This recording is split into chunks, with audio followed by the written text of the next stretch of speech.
The first Tuesday we talk about the world. Connie opened the door and let me in. Morrie was in his wheelchair by the kitchen table, wearing a loose cotton shirt and even looser black sweatpants. They were loose because his legs had atrophied beyond normal clothing size. You could get two hands around his thighs and have your fingers touch. Had he been able to stand, he'd have been no more than 5 feet tall, and he'd probably have fit into his sixth grader's jeans. I got you something, I announced, holding up a brown paper bag. I had stopped on my way from the airport at a nearby supermarket and purchased some turkey, potato salad, macaroni salad, and bagels. I knew there was plenty of food at the house, but I wanted to contribute something. I was so powerless to help Morrie otherwise, and I remembered his fondness for eating. Ah, so much food, he sang. Well, now you have to eat it with me. We sat at the kitchen table surrounded by wicker chairs. This time, without the need to make up 16 years of information, we slid quickly into the familiar waters of our old college dialogue. Morrie asking questions, listening to my replies, stopping like a chef to sprinkle in something I'd forgotten or hadn't realized. He asked about the newspaper strike, and true to form, he couldn't understand why both sides didn't simply communicate with each other and solve their problems. I told him not everyone was as smart as he was. Occasionally, he had to stop to use the bathroom, a process that took some time. Connie would wheel him to the toilet, then lift him from the chair and support him as he urinated into the beaker. Each time he came back, he looked tired. Do you remember when I told Ted Koppel that pretty soon someone was going to have to wipe my ass? He said. I laughed. You don't forget a moment like that. Well, I think that day is coming. That one bothers me. Why? Because it's the ultimate sign of dependency. Someone wiping your bottom. But I'm working on it. I'm trying to enjoy the process. Enjoy it? Yes. After all, I get to be a baby one more time. That's a unique way of looking at it. Well, I have to look at life uniquely now. Let's face it, I can't go shopping. I can't take care of the bank accounts. I can't take out the garbage. But I can sit here with my dwindling days and look at what I think is important in life. I have both the time and the reason to do that. So, I said, in a reflexively cynical response, I guess the key to finding the meaning of life is to stop taking out the garbage? He laughed, and I was relieved that he did. As Connie took the plates away, I noticed a stack of newspapers that had obviously been read before I got there. You bother keeping up with the news? I asked. Yes, Morrie said. Do you think that's strange? Do you think because I'm dying, I shouldn't care about what happens in the world? Maybe. He sighed. Maybe you're right. Maybe I shouldn't care. After all, I won't be around to see how it all turns out. But it's hard to explain, Mitch. Now that I'm suffering, I feel closer to people who suffer than I ever did before. The other night on TV, I saw people in Bosnia running across the street, getting fired upon, killed, innocent victims. And I just started to cry. I feel their anguish as if it were my own. I don't know any of those people, but how can I put this? I'm almost drawn to them. His eyes got moist, and I tried to change the subject, but he dabbed his face and waved me off. I cry all the time now, he said. Never mind. Amazing, I thought. I worked in the news business. I covered stories where people died. I interviewed grieving family members. I even attended the funerals. I never cried. Morrie, for the suffering of people half a world away, was weeping. Is this what comes at the end? I wondered. Maybe death is the great equalizer, the one big thing that can finally make strangers shed a tear for one another. Morrie honked loudly into the tissue. This is okay with you, isn't it? And crying? Sure, I said too quickly. He grinned. Ah, Mitch, I'm going to loosen you up. One day I'm going to show you it's okay to cry. Yeah, I said. Yeah, he said. We laughed because he used to say the same thing nearly 20 years earlier, mostly on Tuesdays. In fact, Tuesdays had always been our day together. Most of my courses with Morrie were on Tuesdays. He had office hours on Tuesdays. And when I wrote my senior thesis, which was pretty much Morrie's suggestion right from the start, It was on Tuesdays that we sat together, by his desk, or in the cafeteria, or on the steps of Perlman Hall going over the work. So it seemed only fitting that we were back together on a Tuesday, here in the house where the Japanese maple out front. As I readied to go, I mentioned this to Morrie. "We're Tuesday people," he said. "Tuesday people," I repeated. Morrie smiled. "Mitch, you asked about caring for people I don't even know. But can I tell you the thing I'm learning most with this disease?" "What's that?" "The most important thing in life is to learn how to give out love and to let it come in." His voice dropped to a whisper. "Let it come in. We think we don't deserve love. We think if we let it in, we'll become too soft. But a wise man named Levine said it right. He said, 'Love is the only rational act.'" He repeated it carefully, pausing for effect.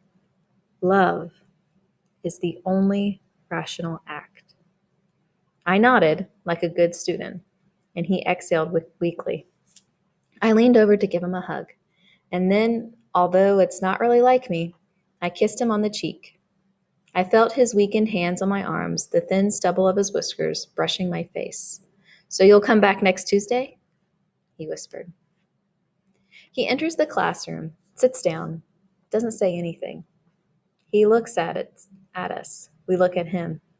At first there are a few giggles, but Morrie only shrugs, and eventually a deep silence falls, and we begin to notice the smallest sounds.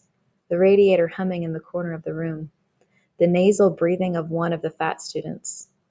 Some of us are agitated. When is he going to say something?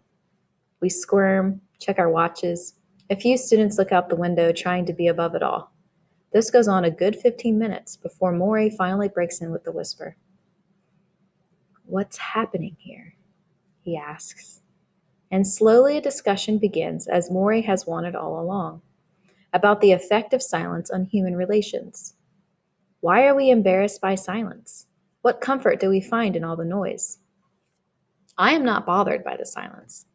For all the noise I make with my friends, I am still not comfortable talking about my feelings in front of others, especially my classmates. I could sit in the quiet for hours if that is what the class demanded. On my way out, Morrie stops me. "You didn't say much today," he remarks. "I don't know. I just didn't have anything to add." "I think you have a lot to add. In fact, Mitch, you remind me of someone I knew who also liked to keep things to himself when he was younger." "Who?" "Me." The second Tuesday, we talk about feeling sorry for yourself. I came back the next Tuesday, and for many Tuesdays that followed. I look forward to these visits more than one would think, considering I was flying 700 miles to sit alongside a dying man. But I seemed to slip into a time warp when I visited Morrie, and I liked myself better when I was there. I no longer rented a cellular phone for the rides from the airport. Let them wait, I told myself, mimicking Morrie. The newspaper situation in Detroit had not improved. In fact, it had grown increasingly insane, with nasty confrontations between picketers and replacement workers. People arrested, beaten, lying in the street in front of delivery trucks. In light of this, my visits with Morrie felt like a cleansing rinse of human kindness. We talked about life and we talked about love. We talked about one of Morrie's favorite subjects, compassion, and why our society had such a shortage of it. Before my third visit, I stopped at a market called Bread and Circus. I had seen their bags in Morrie's house and figured he must like the food there. And I loaded up with plastic containers from their fresh food takeaway, things like vermicelli with vegetables and carrot soup and baklava. When I entered Morrie's study, I lifted the bags as if I had just robbed a bank. "Food, man," I bellowed. Morrie rolled his eyes and smiled. Meanwhile, I looked for signs of the disease progression. His fingers worked well enough to write with a pencil or hold up his glasses, but he could not lift his arms much higher than his chest. He was spending less and less time in the kitchen or living room and more in his study, where he had a large reclining chair set up with pillows, blankets, and specially cut pieces of foam rubber that held his feet and gave support to his withered legs. He kept a bell near his side, and when his head needed adjusting or he had to go on the commode, as he referred to it, he would shake the bell and Connie, Tony, Bertha, or Amy his small army of home care workers would come in. It wasn't always easy for him to lift the bell, and he got frustrated when he couldn't make it work. I asked Morrie if he felt sorry for himself. Sometimes in the morning, he said. That's when I mourn.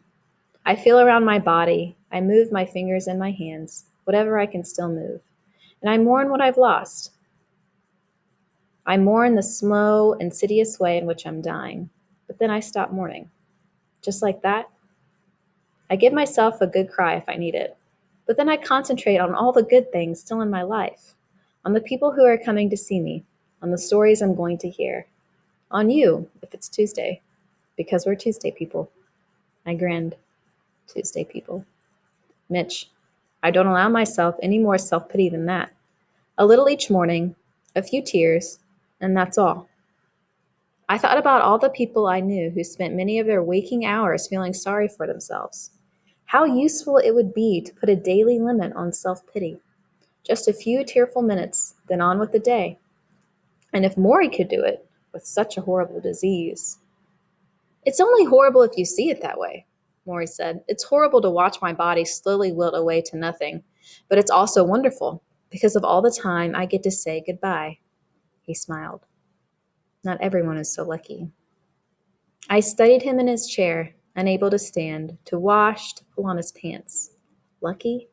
Did he really call himself lucky?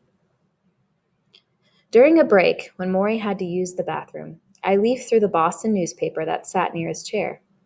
There was a story about a small timber town where two teenage girls tortured and killed a 73-year-old man who had befriended them, then threw a party in his trailer home and showed off the corpse. There was another story about the upcoming trial of a straight man who killed a gay man after the latter had gone on a TV talk show and said he had a crush on him. I put the paper away. Morrie was rolled back in smiling, as always, and Connie went to lift him from the wheelchair to the recliner. You want me to do that? I asked. There was a momentary silence, and I'm not even sure why I offered, but Morrie looked at Connie and said, Can you show him how to do it? Sure, Connie said. Following her instructions, I leaned over, locking my forearms under Morrie's armpits and hooked him toward me, as if lifting a large log from underneath. Then I straightened up, hoisting him as I rose. Normally, when you lift someone, you expect their arms to tighten around your grip, but Morrie could not do this. He was mostly dead weight, and I felt his head bounce softly on my shoulder, and his body sag against me like a big damp loaf. Ah, he softly groaned. I gotcha, I said. Holding him like that moved me in a way I cannot describe, except to say I felt the seeds of death inside his shriveling frame. And as I laid him in his chair, adjusting his head on the pillows, I had the coldest realization that our time was running out, and I had to do something. It was my junior year, 1978, when disco and Rocky movies are the cultural rage. We are in an unusual sociology class at Brandeis, something Morrie called group process. Each week, we study the ways in which the students in the group interact with one another, how they respond to anger, jealousy, attention. We are human lab rats. More often than not, someone ends up crying. I refer to it as a touchy-feely course. Morrie says I should be more open-minded. On this day, Morrie says he has an exercise for us to try. We are to stand, facing away from our classmates, and fall backward, relying on another student to catch us. Most of us are uncomfortable with this, and we cannot let go for more than a few inches before stopping ourselves. We laugh in embarrassment. Finally, one student, a thin, quiet, dark-haired girl whom I notice always wears bulky white fisherman sweaters, crosses her arms over her chest, closes her eyes, leans back, and does not flinch, like one of those Lipton tea commercials where their model splashes into the pool. For a moment, I am sure she was going to thump on the floor. At the last instant, her assigned partner grabs her head and shoulders and yanks her up partially. Whoa! Several students yell. Some clap. Morrie finally smiles. You see, he says to the girl, you closed your eyes. That was the difference. Sometimes you cannot believe what you see. You have to believe what you feel.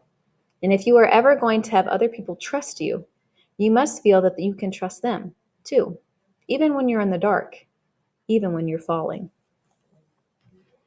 The third Tuesday, we talk about regrets. The next Tuesday, I arrived with normal bags of food: pasta with corn, potato salad, apple cobbler, and something else: a Sony tape recorder. I want to remember what we talk about, I told Morrie. I want to have your voice so I can listen to it later. When I'm dead. Don't say that. He laughed. Mitch, I'm going to die, and sooner, not later. He regarded the new machine. So big, he said. I felt intrusive, as reporters often do, and I began to think that a tape machine between two people who were supposedly friends was a foreign object, an artificial ear. With all the people clamoring for his time, perhaps I was trying to take too much away from these Tuesdays. Listen, I said, picking up the recorder. We don't have to use this, if it makes you uncomfortable. He stopped me, wagged a finger, then hooked his glasses off his nose, letting them dangle on the string behind his neck. He looked me square in the eye. Put it down, he said, and I put it down. Mitch, he continued softly now, you don't understand. I want to tell you about my life. I want to tell you before I can't tell you anymore. His voice dropped to a whisper. I want someone to hear my story. Will you? I nodded. We sat quietly for a moment. So, he said, is it turned on? Now, the truth is, that tape recorder was more than nostalgia. I was losing Morrie. We were all losing Morrie. His friends, his family, his ex-students, his fellow professors, his pals from the political discussion groups that he loved so much, his former dance partners, all of us. And I suppose tapes, like photographs and videos, are a desperate attempt to steal something from death's suitcase. But it was also becoming clear to me, through his courage, his humor, his patience, and his openness, that Morrie was looking at life from some very different place than anyone else I knew. A healthier place, a more sensible place. And he was about to die. If some mystical clarity of thought came when you looked death in the eye, then I knew Morrie wanted to share it, and I wanted to remember it for as long as I could. The first time I saw Morrie on Nightline, I wondered what regrets he had once he knew his death was imminent. Did he lament lost friends? Would he have done much differently? Selfishly, I wondered if I were in his shoes, would I be consumed with sad thoughts of all that I had missed? Would I regret the secrets I had kept hidden? When I mentioned this to Morrie, he nodded. It's what everyone worries about, isn't it? What if today were my last day on Earth? He studied my face, and perhaps he saw an ambivalence about my own choices. I had this vision of me kneeling over at my desk one day, halfway through a story, my editor snatching the copy even as the medics carried my body away. Mitch? Morrie said. I shook my head and said nothing, but Morrie picked up on my hesitation. Mitch, he said, the culture doesn't encourage you to think about such things until you're about to die. We're so wrapped up with egotistical things: career, family, having enough money, meeting the mortgage, getting a new car, fixing the radiator when it breaks. We're involved in trillions of little acts just to keep going. So we don't get into the habit of standing back and looking at our lives and saying, is this all? Is this all I want? Is something missing? He paused. You need someone to probe you in that direction. It won't just happen automatically. I knew what he was saying. We all need teachers in our lives. And mine was sitting in front of me. Fine, I figured. If I was to be the student, then I would be as good a student as I could be. On the plane ride home that day, I made a small list on a yellow legal pad, issues and questions that we all grapple with, from happiness to aging, to having children, to death. Of course, there were a million self-help books on these subjects, and plenty of cable TV shows, and $9 per hour consultation sessions. America had become a Persian bazaar of self-help. But there still seemed to be no clear answers. Do you take care of others or take care of your inner child? Return to traditional values or reject traditional as useless? Seek success or seek implicity? Just say no or just do it? All I knew was this: Morrie, my old professor, wasn't in the self-help business. He was standing on the tracks, listening to death's locomotive whistle, and he was very clear about the important things in life. I wanted that clarity. Every confused and tortured soul I knew wanted that clarity. Ask me something, Morrie always said. So I wrote this list: death, fear, aging, greed, marriage, family, society, forgiveness, a meaningful life. The list was in my bag when I returned to West Newton for the fourth time, a Tuesday in late August when the air conditioning at the Logan Airport terminal was not working, and people fanned themselves and wiped sweat angrily from their foreheads. In every face I looked, ready to kill somebody. By the start of my senior year, I have taken so many sociology classes. I am only a few credits shy of a degree. Morrie suggests I try an honors thesis. Me? I ask. What would I write about? What interests you? He says. We bat it back and forth until we finally settle on, of all things, sports. I began a year-long project on how football in America has become ritualistic, almost a religion, an opiate for the masses. I have no idea that this is training for my future career. I only know it gives me another once-a-week session with Morrie.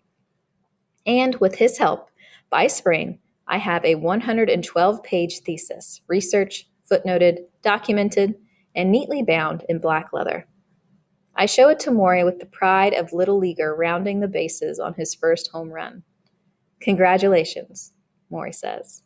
I grin as he leaves through it, and I glance around his office. The shelves of books, the hardwood floor, the throw rug, the couch. I think to myself that I have sat just about everywhere there is to sit in this room. I don't know, Mitch, Moore muses, adjusting his glasses as he reads. With work like this, we may have to get you back here for grad school. Yeah, right, I say. I snicker, but the idea is momentarily appealing. Part of me is scared of leaving school. Part of me wants to go desperately. Tension of opposites. I watch Morrie as he reads my thesis and wonder what the big world will be like out there. The Audiovisual, Part 2. The Nightline show had done a follow-up story on Morrie partly because the reception from the show had been so strong. This time, when the cameramen and producers came through the door, they already felt like family, and Koppel himself was noticeably warmer. There was no feeling out process, no interview before the interview. As warm-up, Koppel and Morrie exchanged stories about their childhood backgrounds. Koppel spoke of growing up in England, and Morrie spoke of growing up in the Bronx. Morrie wore a long-sleeved blue shirt. He was almost always chilly, even when it was 90 degrees outside. But Koppel removed his jacket and did the interview in shirt and tie. It was as if Morrie was breaking him down, one layer at a time. You look fine, Koppel said when the tape began to roll. That's what everyone tells me, Morrie said. You sound fine. That's what everybody tells me. So how do you know things are going downhill? Morrie sighed. Nobody can know it but me, Ted. But I know it. As he spoke, it became obvious. He was not waving his hands to make a point as freely as he had in their first conversation. He had trouble pronouncing certain words. The I sound began to get caught in his throat. In a few more months, he might no longer speak at all. Here's how my emotions go, Morrie told Koppel. When I have people and friends here, I'm very up. The loving relationships maintain me. But there are days when I am depressed. Let me not deceive you. I see certain things going and I feel a sense of dread.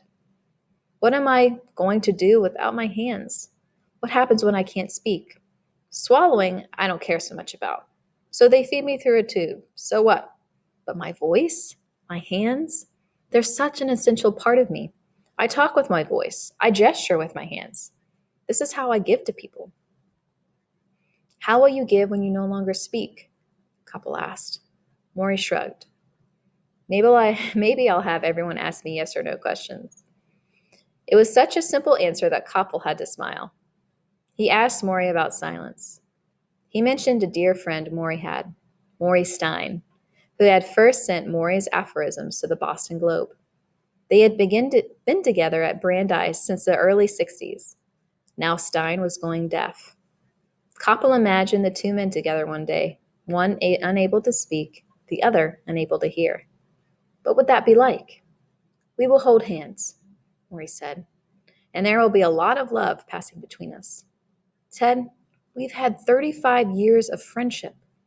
You don't need speech or hearing to feel that. Before the show ended, Morrie read Koppel one of the letters he'd received. Since the first Nightline program, there had been a great deal of mail. One particular letter came from a schoolteacher in Pennsylvania who taught a special class of 9 children. Every child in the class had suffered the death of a parent. Here's what I sent her back, Morrie told Koppel, perching his glasses gingerly on his nose and ears. Dear Barbara, I was very moved by your letter. I feel the work you have done with the children who have lost a parent as very important. I also lost a parent at an early age. Suddenly, with the camera still humming, Morrie adjusted the glasses. He stopped, bit his lip, and began to choke up. Tears fell down his nose. I lost my mother when I was a child, and it was quite a blow to me. I wish I'd had a group like yours, where I would have been able to talk about my sorrows. I would have joined your group because, his voice cracked, because I was so lonely. Morrie, Koppel said, that was 70 years ago your mother died. The pain still goes on? You bet, Morrie whispered.